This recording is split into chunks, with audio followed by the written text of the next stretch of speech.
मनुष्य के पास सिर्फ 5 ही इंद्रियां है। किसी किसी को छठी इंद्रिय भी मिली हुई है, लेकिन सिर्फ 5 ही इंद्रियां इस अस्तित्व में नहीं है। मैंने देखा है कि इंद्रियां तो अनंत है, उसमें से सिर्फ 5 ही मनुष्य को मिली हुई है। और ये पांचों इंद्रियां जैसे कि आँख, कान, नाक, त्वचा और जीभ, इसकी भी बहुत ही मर्यादा है।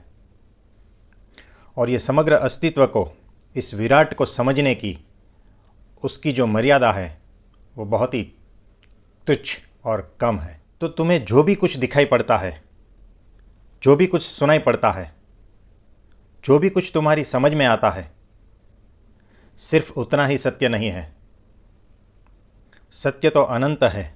तुम्हें लगता है कि तुम्हारी समझ में जो भी कुछ आता है वही सिर्फ सत्य है और बाकी सिर्फ असत्य ही है। लेकिन इस प्रकार की जो सोच है वो एकदम तुच्छ है।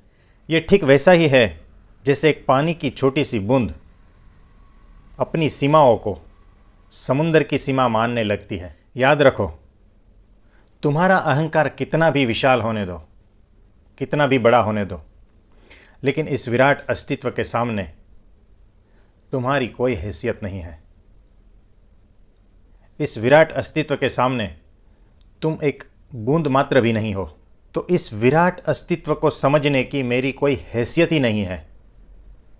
ये जो भाव जितना भी तुम्हारे भीतर गहन होगा, ये जो भाव में जितना भी तुम डूबते चले जाओगे, ये जो भाव, इसको जब तुम तुम्हारे भीतर प्रकट होने दोगे, तब समझना कि ये जो परब्रह्म तत्व है वो तुम्हारे भीतर प्रवेश कर जाएगा। इस विराट अस्तित्व को कभी भी समझा नहीं जा सकता।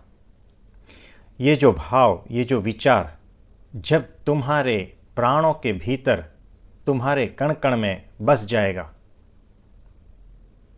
जब ये भाव तुम्हारे रग रग में व्याप्त हो जाएगा, सिर्फ तभी उस परब्रह्म तत्व तुम्हारे भीतर से बहने लगेगा। Thank you.